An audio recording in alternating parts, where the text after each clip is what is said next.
Hello, and welcome to the November 11th backlog grooming session for Operator SDK release 1.3.0. So we got a whole bunch of stuff on here. It looks like, I guess it was Eric who did the last release, already moved everything over. So we're just, I guess, going to go down this list and talk about stuff. Yeah.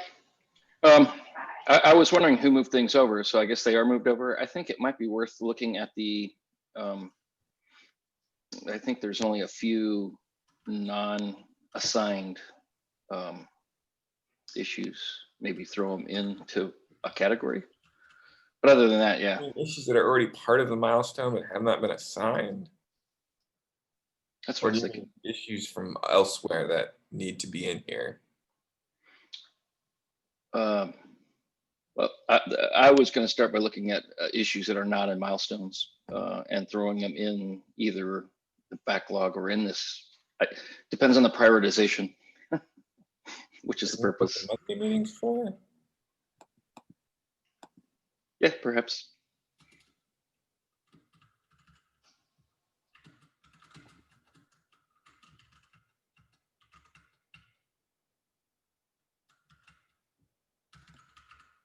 It'd certainly be good to go through anything that moved over and understand, you know, it's why it moves forward.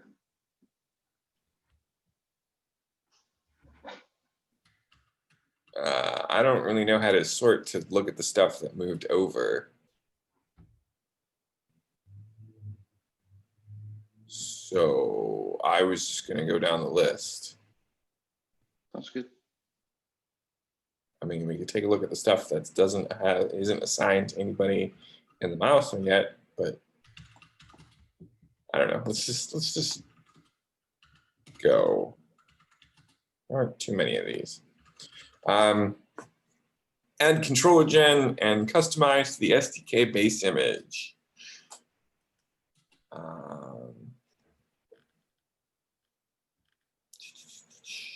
Looks like this was prioritized a while ago.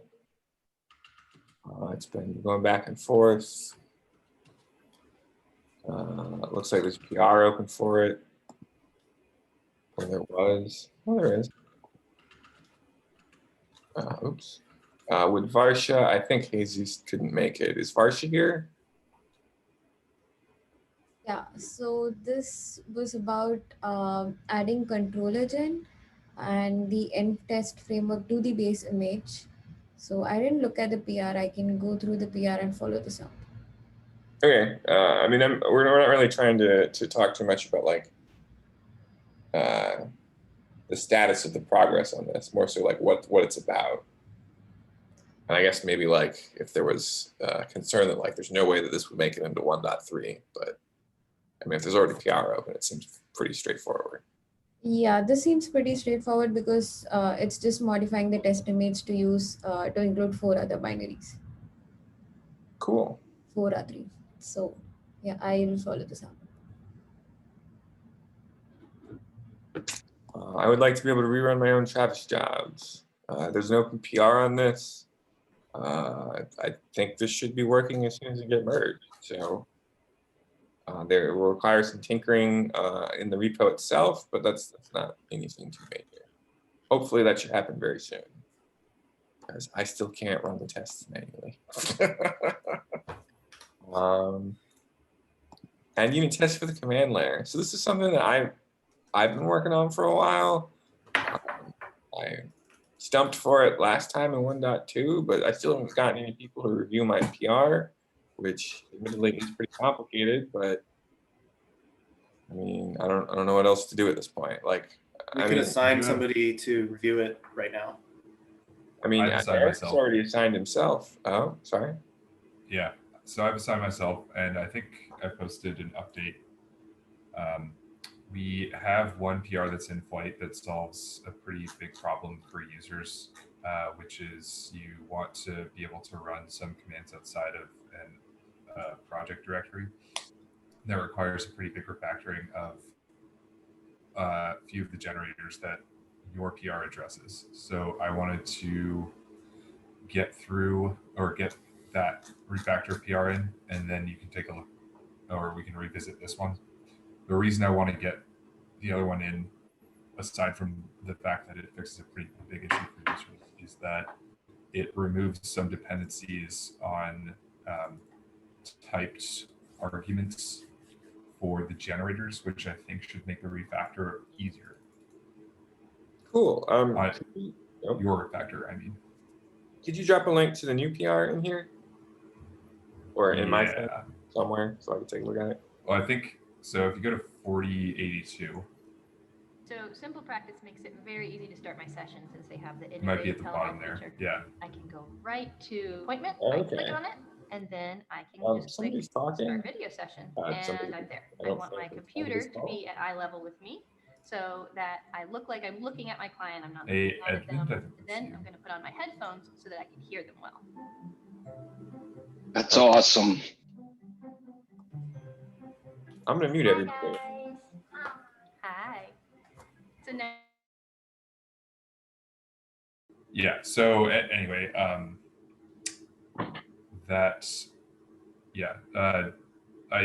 really hoping that we'll get in 3998 in 1.3, and then we can also you can refactor or rebase your refactor PR on top of those changes, and we can redress that issue. Okay. But yeah, anyway, I think this should stay in 1.3. Okay.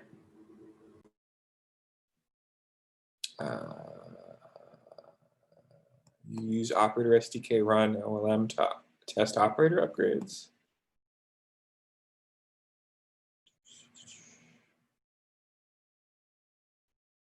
Looks like we've got PRs open for it.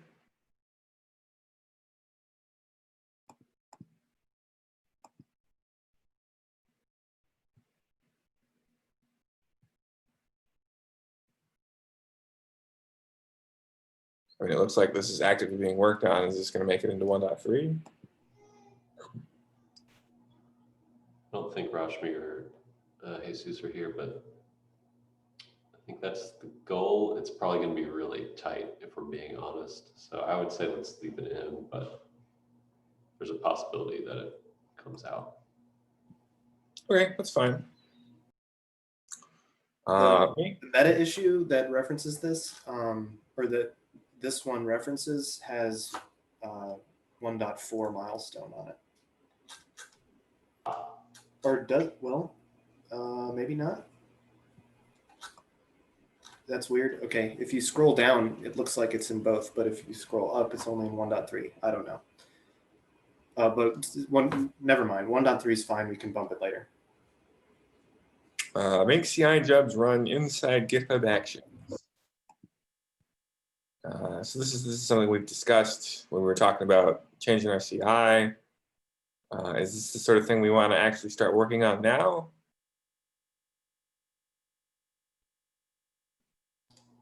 Was there, sorry, because I've been tracking so many different things. Was there like a key that we needed to do this? Or is this like, oh, this might just be better than Travis? I can't remember. Is there something with the rerunning of the jobs that it would be easier if we were using GitHub Actions, or is that a totally separate thing? There was some bits that was like, maybe some things that are currently tightly coupled should be less tightly coupled. But I don't think this is a strict requirement for that.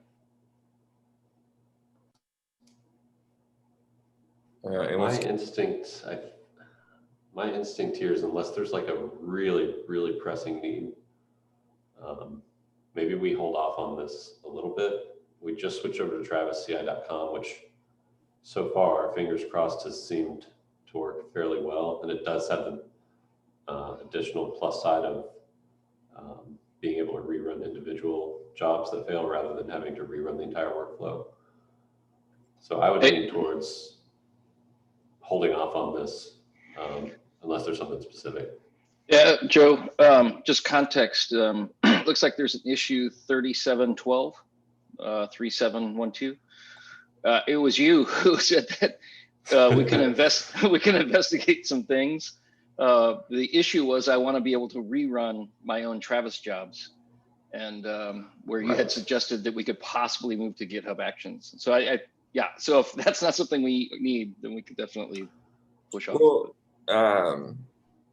how about we put this off and hopefully this will get merged soon, and then people can play around with that and see if that's sufficient for their needs, or if we need to make stuff more granular. So correct me if I'm wrong, but I think that this is kind of the long-term plan, but maybe now's not the right time. I mean, we 1.3, the due date is Thanksgiving. And then I don't know about y'all, but December is traditionally a pretty slow month for open source. So I think maybe the 2021 would be when we come back to this. All right, I can just bump it to the next release. It's not the end of the world. So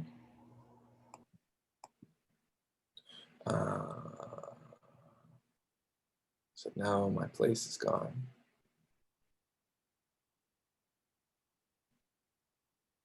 Generate release binary signatures with a consistent GPG key.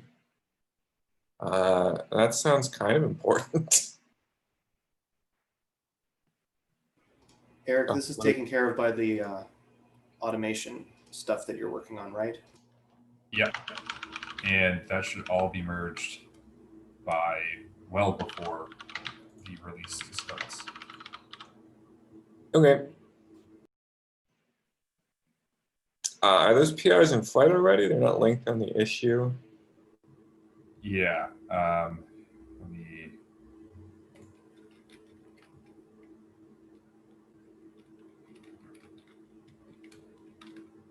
I can. I'll just update this issue with the appropriate link.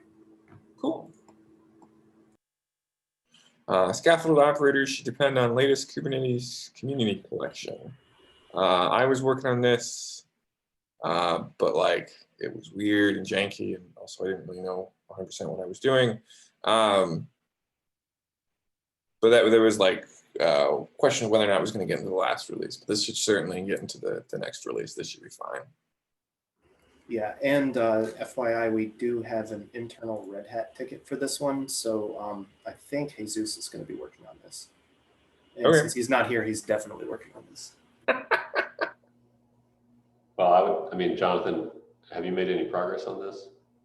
I mean, I bumped some versions and it looked like it was starting to pass tests. I had a PR open, I think.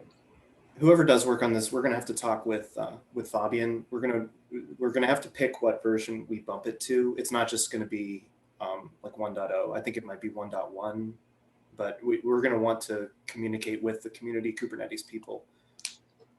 Yeah, there are a bunch of major versions that have come out because we're on a super old version. So maybe one of the Red Hatters should take this up because it's easier for you to talk to each other.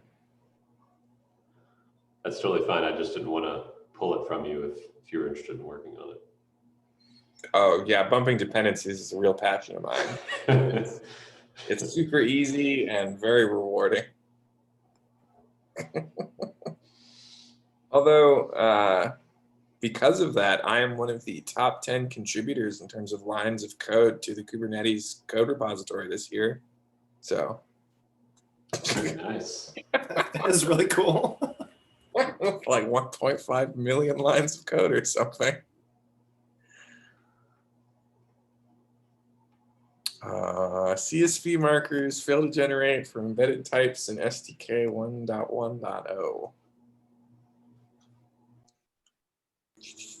Right. Looks like there's a bug in the marker parser where before when you had a grandchild type that had a marker on it, the CSV generator would be able to find that grandchild and also include the parent in the path for a descriptor in a CSV along with the grandchild. That does not happen now, so it's a regression in behavior. Ooh, that's bad. Yeah, the workaround's pretty straightforward. That you just add a bear marker to all the parents of the grandchild that you want included in the CSV. So it's not like a critical bug by any means, but should be fixed. Okay. Can you add that workaround in the issue? Yep. As soon as I said that, I was like, that should be an issue. Internal Ansible set role and playbook path defaults. Pass role path to Ansible runner.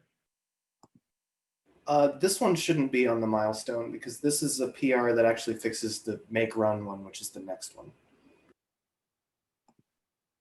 Wait, it fixes what? The next issue, 4071, is an issue. This is a pull request that fixes 4071. I'm not sure why the pull request was added to the milestone though. I think it's fine if there's pull requests on the milestone, right? If there might be cases where we don't have issues for PRs that we want to make sure we close. Yeah. In this case, that's not it, but I guess it's not a problem. We just don't have to talk about it separately. yeah. Mink run fails for Scaffold and Ansible operator with roles. Well, it sounds like this one has an open PR, so I imagine it'll make it in. Well, okay, so it does have an open PR. This is kind of messy. I think we need to revisit how this works.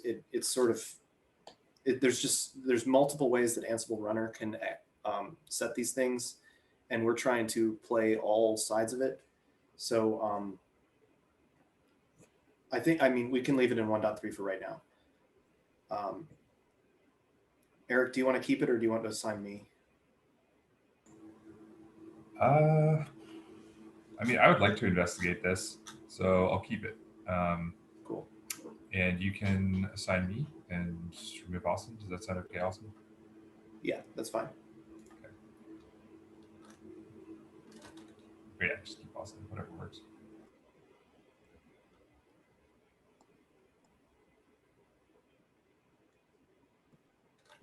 Cool.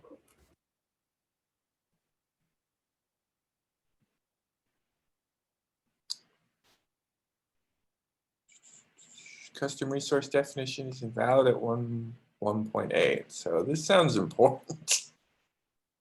This is Yeah, look at the bottom.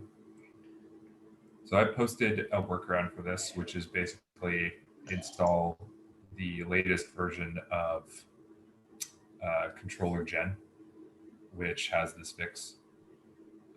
This needs to be, this actually won't be patched as far as I'm concerned in the current Go plugin in the SDK because there's been a bunch of breaking changes that have happened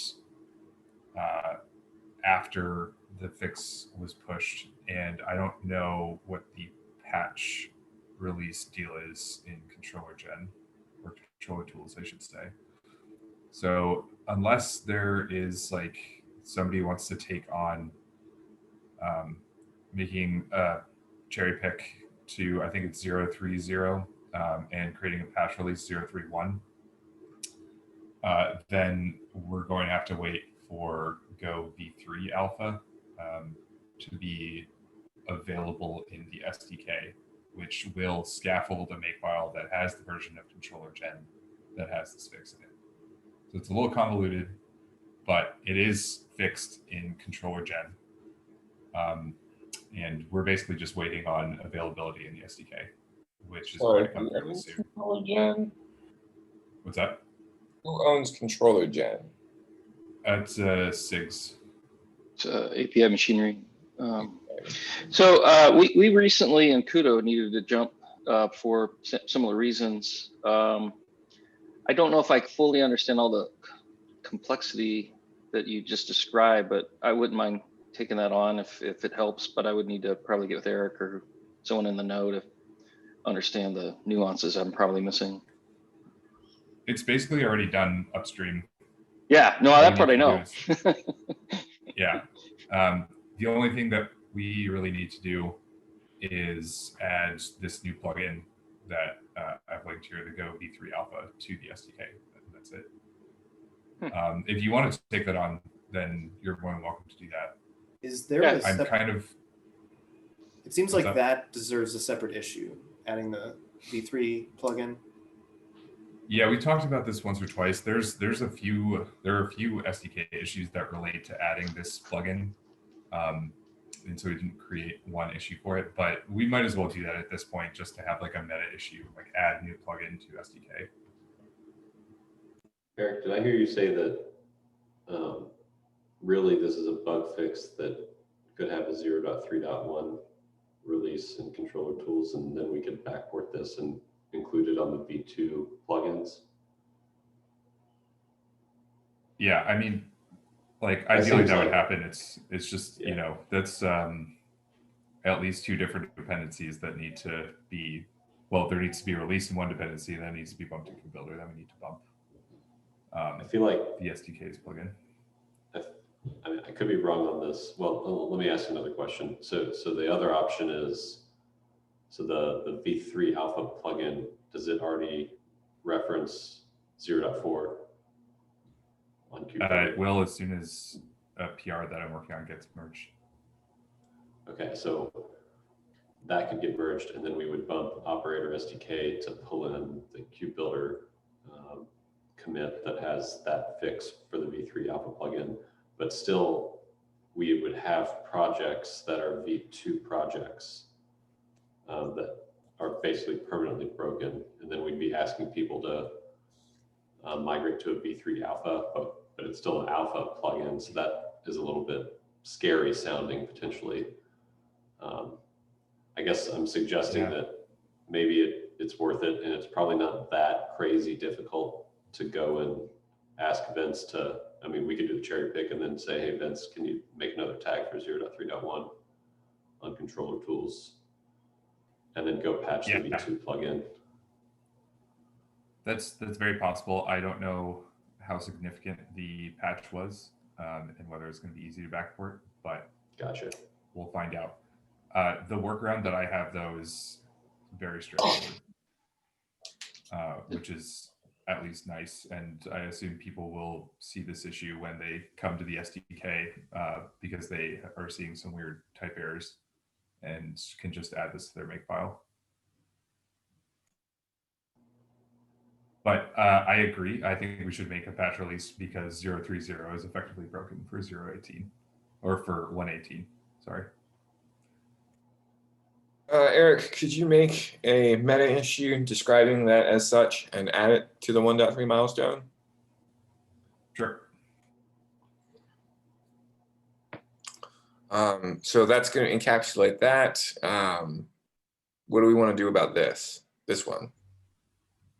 I guess leave it open. Ended on that leave one. It in, yeah, leave it in 1.3 for now.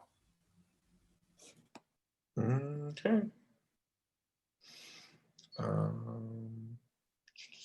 New layout for Go projects does not allow generate the CRDs with V1 version. Yeah, this is talking about the custom resource definition V1 API version.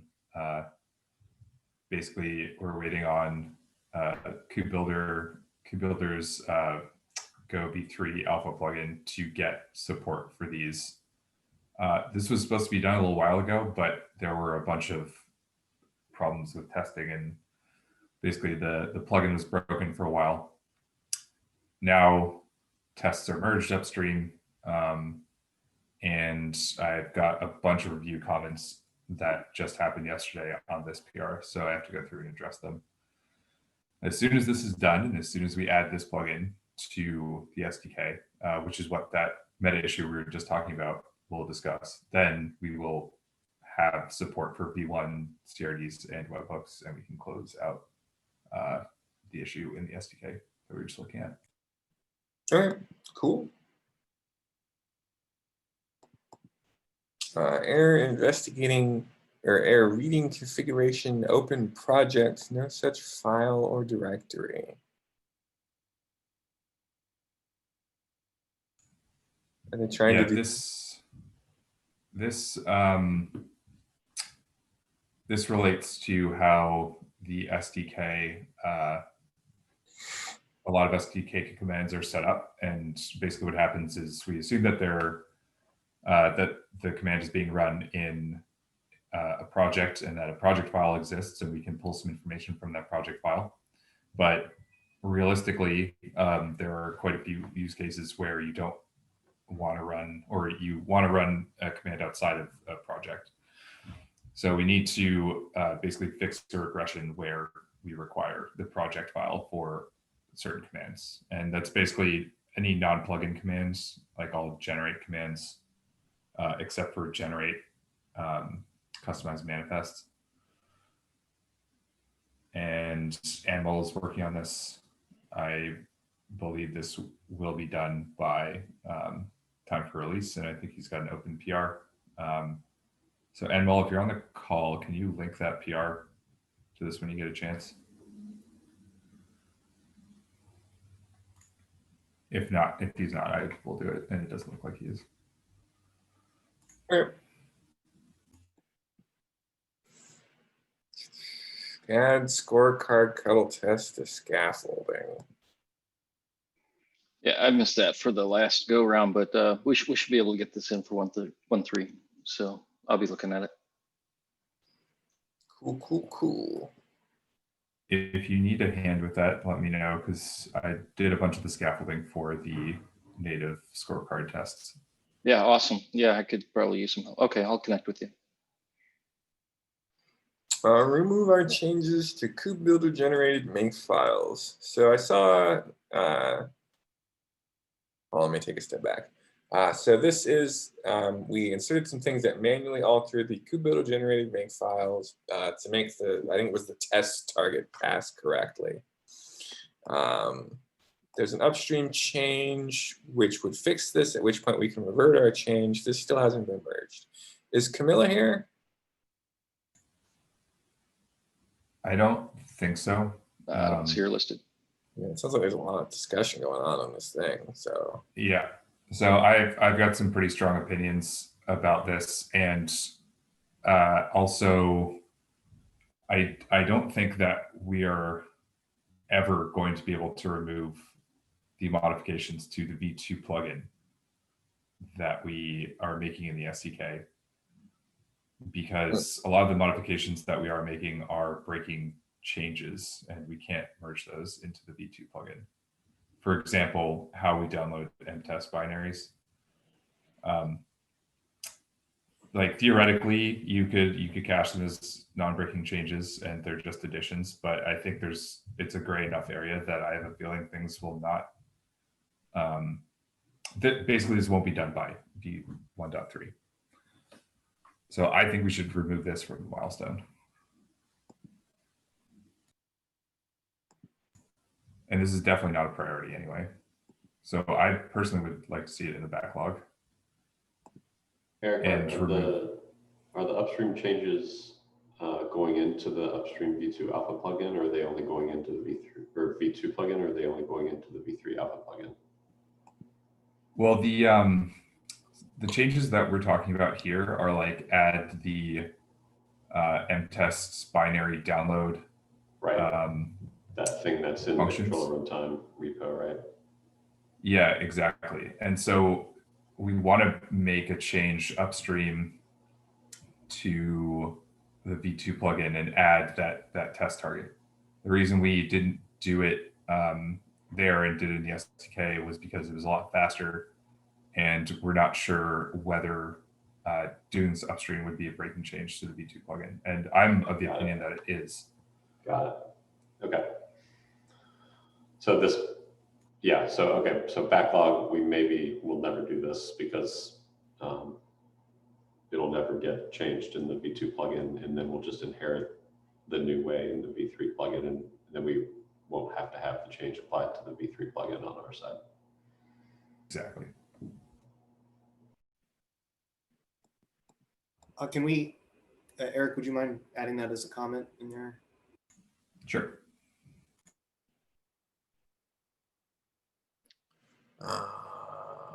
Except now I lost my place.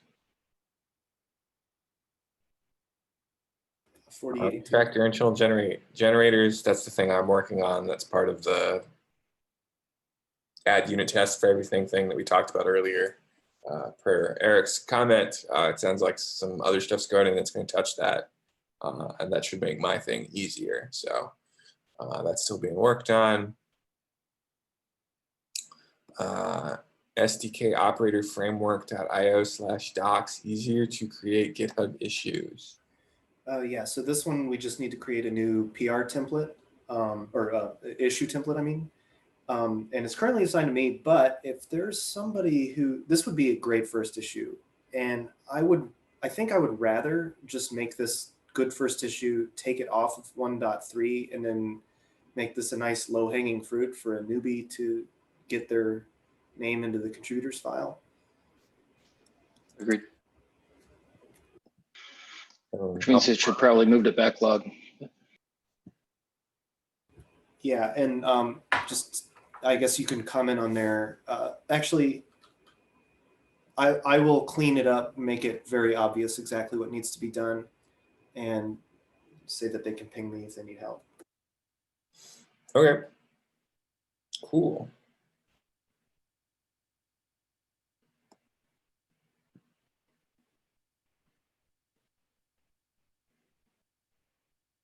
Unable to run the tests locally on a Mac. So I'm curious because I've been trying to do this. I was working on this yesterday, like, and it seems to me that the tests, at least on my machine, were failing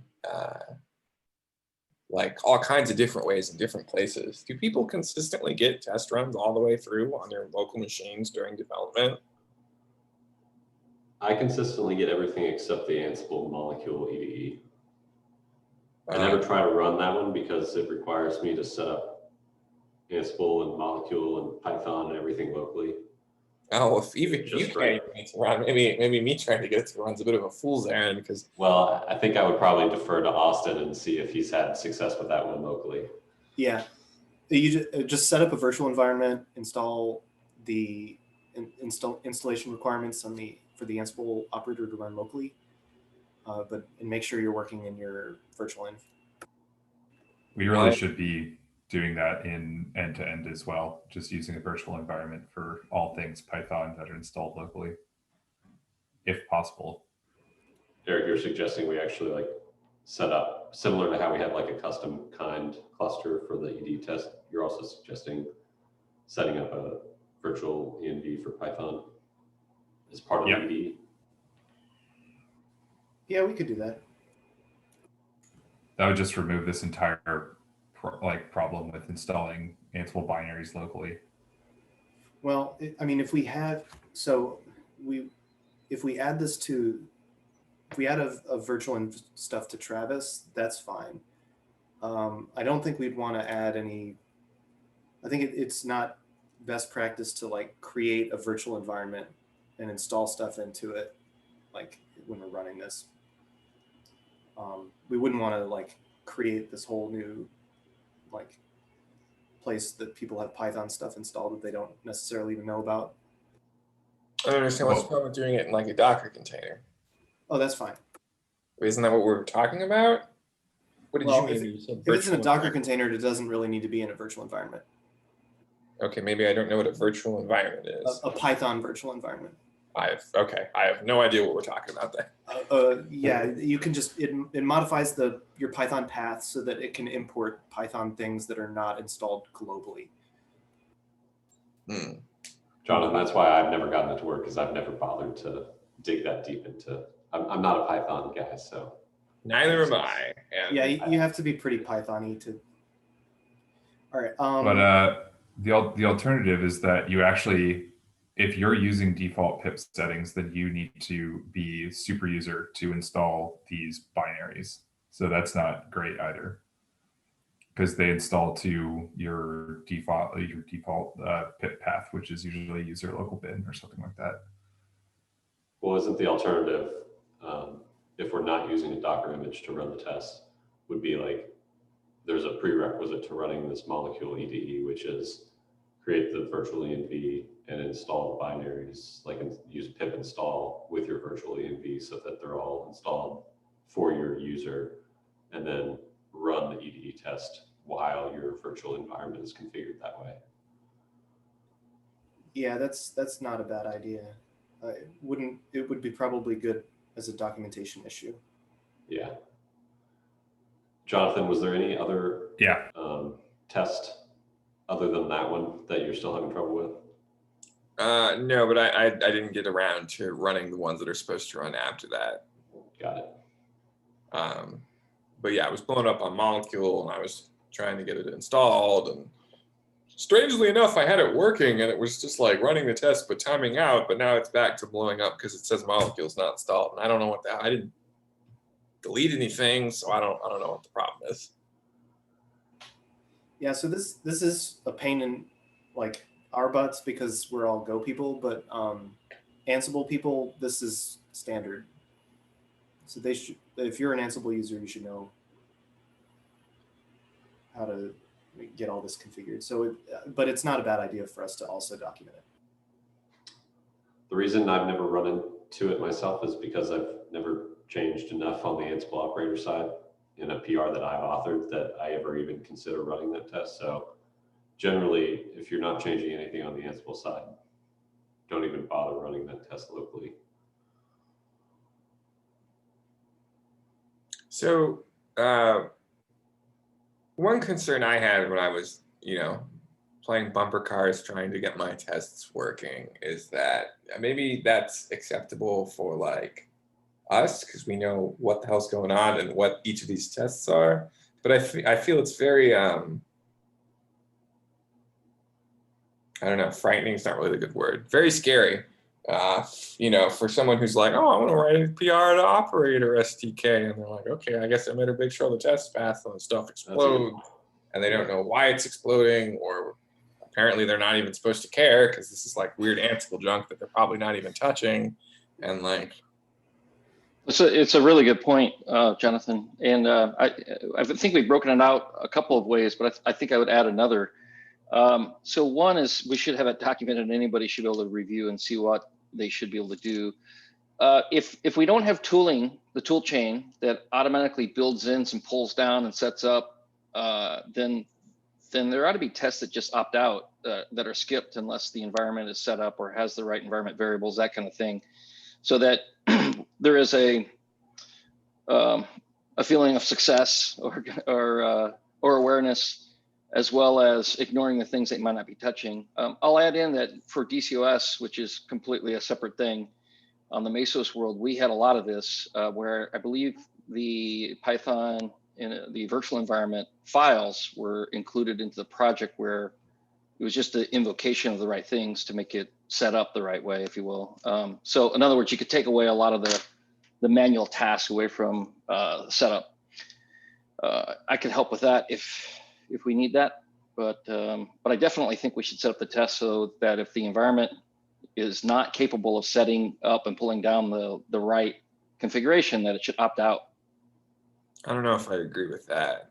Well, how about this? This is a good middle ground, I think. We just have like a canary test at the very beginning. Like we just run something like molecule -- version, if that's it, or molecule, I don't remember what the thing is, but if it fails, then it just cuts the test right there and it says, hey, your environment is not set up. Go look at the docs on how to set up your Ansible environment if you really want these tests. Yep, that's good. That sounds better. Although I do like the idea of setting up a Docker container, whatever you want to call that, that the Ansible stuff executes in, quote unquote, locally. Because theoretically that'll be the same everywhere. It should work. It's sort of funny to think about it. I mean, I think it would work. It's funny though, because Molecule's also creating Docker containers. So it's sort of like running containers inside of containers inside of containers.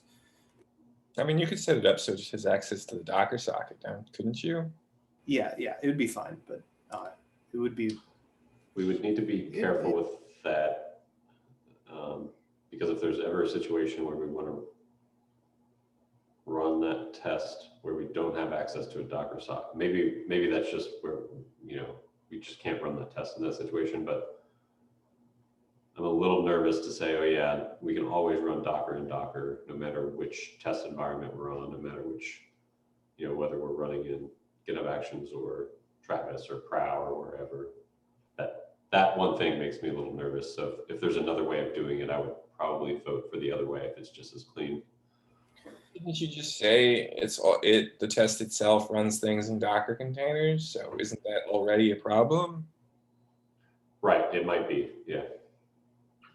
I don't, you know, without a container, I mean, not to spend too much time on this, but you know, for me, for instance, I use PyEnv, so there's another layer of indirection that's included beyond just the virtual environment. And so including those people, like if you have a Python developer who's working on multiple projects, multiple versions, you're going to have something like that. So there's an extra layer of complexity when you're dealing at the host layer to be mindful of as well. Okay. So yeah, in the interest of time, I kind of want to table this discussion. I'm assigned this issue, so I'm going to keep tabs on it. Should I open up a new issue about the canary test? I can write a comment about that. Do you think this, so let's go ahead and do that, but do you think that this issue can be boiled down now to just the Ansible molecule test, or do we want to leave it open to the rest just to make sure there's nothing else? I'm gonna try and run the rest of the tests on my machine to see if they blow up or not. With regards to the Ansible tests, we can change it to a canary. Also, Fabian's not here, right? I imagine he probably knows more about this than any of us. I'm gonna see if I can sync up with him and talk to him about the things we discussed, like, oh, what if we ran in a Docker container? What if we set up the virtual environment manually and the tests ourselves? And see if he thinks any of those is a good idea, and think about how hard it would be to implement whatever of those he thinks is the best idea. Because I would like for the tests, I would like for someone to be able to clone the repository on master and say, run the tests and have the test pass. That seems like a pretty reasonable thing to have to me. I would agree. For what it's worth, if you have set it up so that you can run the Ansible operator locally, the tests will pass. So if the prerequisites aren't installed. I think that's the trouble, though. I mean, right. Yeah. If you're not developing anything related to that, then you probably haven't done those prerequisites. But as Jonathan says, like, you probably are going to see that the make file has a test all target, so you're going to use that, and then it's going to blow up. And that's the we could just add the check to see if Ansible and molecules installed in the test all make thing, and just not run the Ansible. That would be fine with me too. Okay, but something definitely still being worked on can stay in the milestone.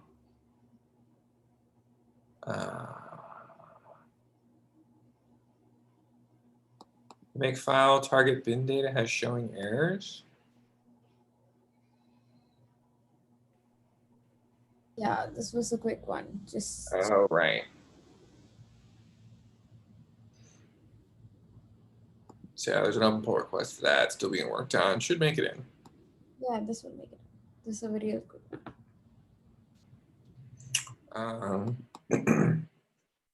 Ansible operator needs a way to pass FARs is unsafe.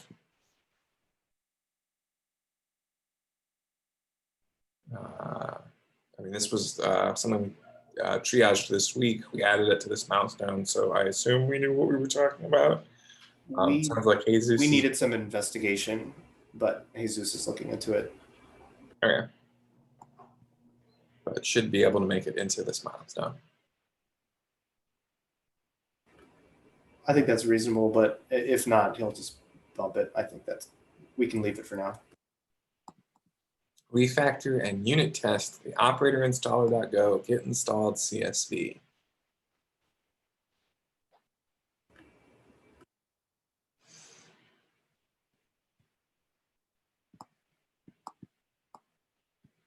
I mean, this looks like the same thing we talked about on Monday. Stuck in this issue. Jesus is assigned to it. Hopefully, should be Is this fine. not closed? Uh, Oh, it's just mentioned in that PR. Oh yeah, that's yeah. I forgot about this. Yeah, this is something that I was supposed to test in that PR, but I would have had to do a refactor of some of that code first. So I think this milestone is fine. Recursion issues of 1.1.0 Ansible 2.10.2. All right, so I did do a little digging on this one. We are not going to bump Ansible to 2.10. We're going to wait for Ansible 2.11 before we can bump that. So I think that this is a bug in Ansible 2.9 that we're just going to have to hang on to until 2.11 comes out and we can bump. So I think we probably can put this on 1.4.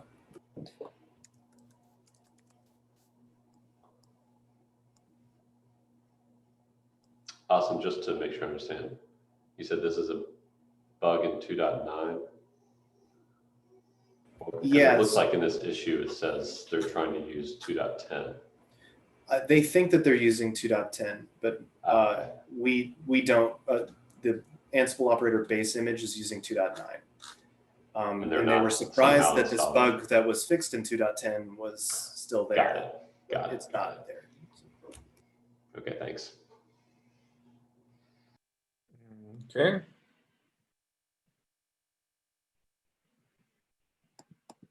Implement run bundle upgrade subcommand.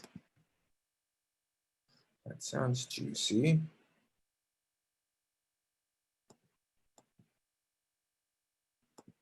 I think we already talked about this one earlier, where we had that meta issue. Oh, right.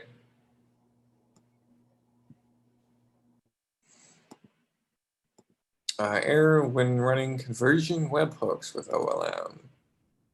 Yeah, I wanted to do a little bit more of digging and check this out and then start a discussion on Slack. So I'll probably do this by today or tomorrow.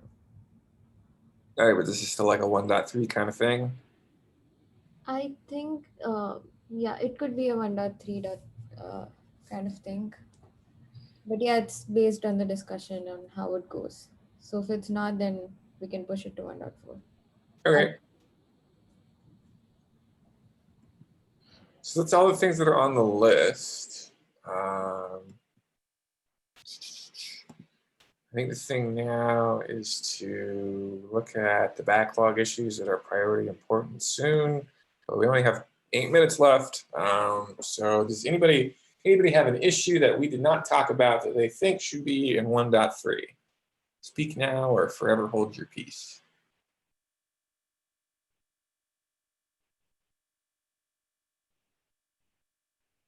Okay. This isn't what I want.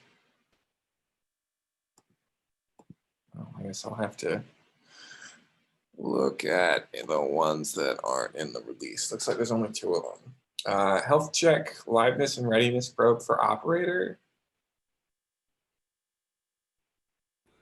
Oh yeah. No. No. No what? We not 1.3.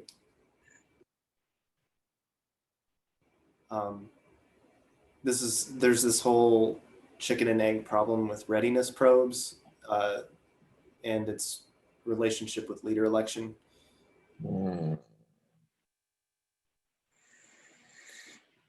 Oh, dependency graphs. That sounds awful.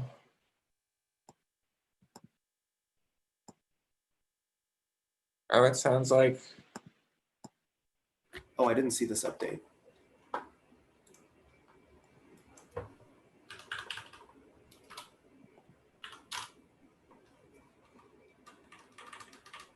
We're trying to bump this release, right? Get the V3 alpha plugin in.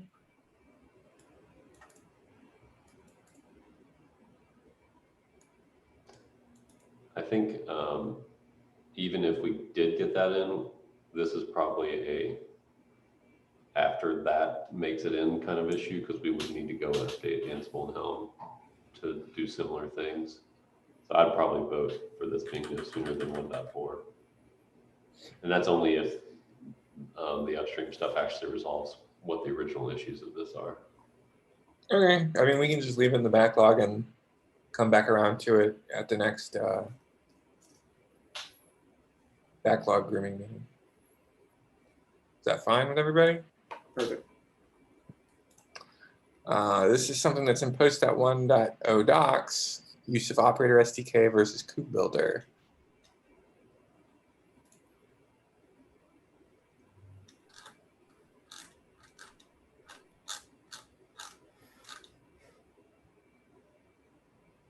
I think we should just leave this where it is. Cool.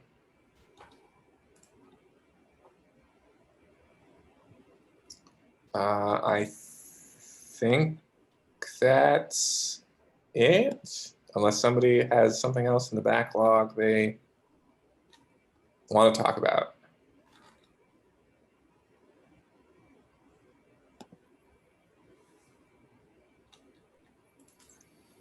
Okay, I guess that's 1.3 then. I suppose we can just import it now. I don't know if we have enough time for that though. What's the target release? 1.3? You mean the date? Yeah.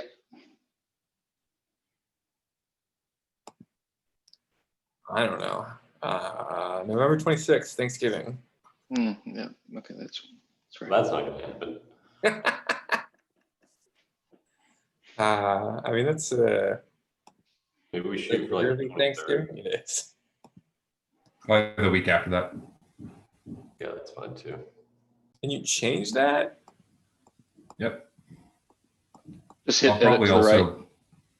I'll probably bump all of these releases. I already bumped the January one from the week of Christmas to 2 weeks after that. So I'll, yeah, if you want to just go ahead and bump this to the next week, the due date.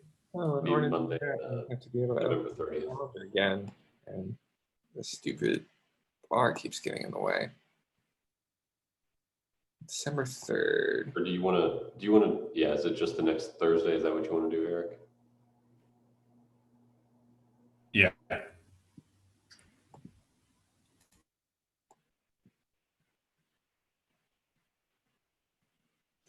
And then this one as well. Or do we want to bump this all the way to the new year? Yeah, bump that to the first week of January. I guess the 8th.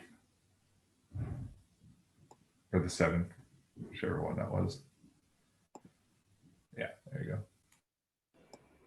That does, will we have to reschedule these meetings? Oh no. Yeah, we will. We could And just, I think you have to.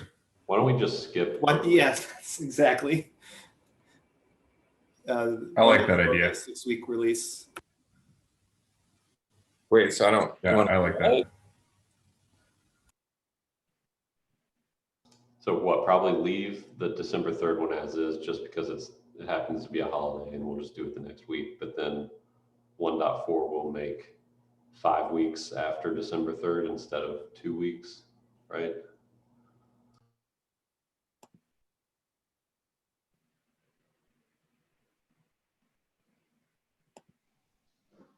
No, there's nothing to change here, Jonathan. We're talking about the meetings. Oh. Well, unfortunately, I think I own the meeting, so I have no idea how to do that. Sorry. No, So I'm talking about changing the meetings so that, but then making sure that our releases line up such that we don't have to change the meetings. I think what I'm suggesting is we're going to have, Christmas and December is usually slow. So rather than do it every 3 weeks, let's skip one of the releases such that it happens actually just 6 weeks after the previous one.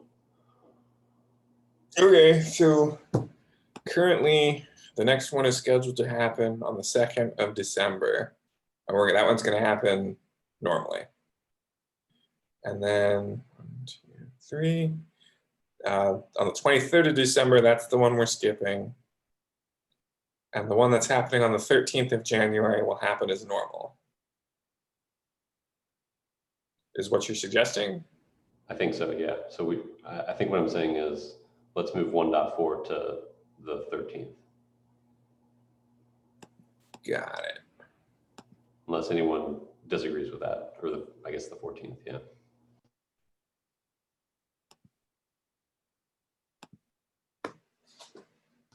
Was the 14th the original date of what we were planning to do for 1.5? I don't know. It was the 15th. Well,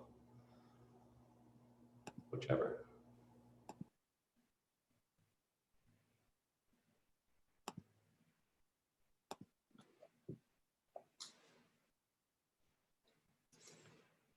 Okay, so that's sorted. Yeah, that makes sense. I think what is necessary is awareness. So with the dates being accurate, with timeframes, I think that's super helpful. I'll see if I can figure out how to cancel the one that's on the meeting that's on the 23rd. Well, that's it. Unless does anybody else have anything they want to talk about for 1.3? Okay, that's all she wrote.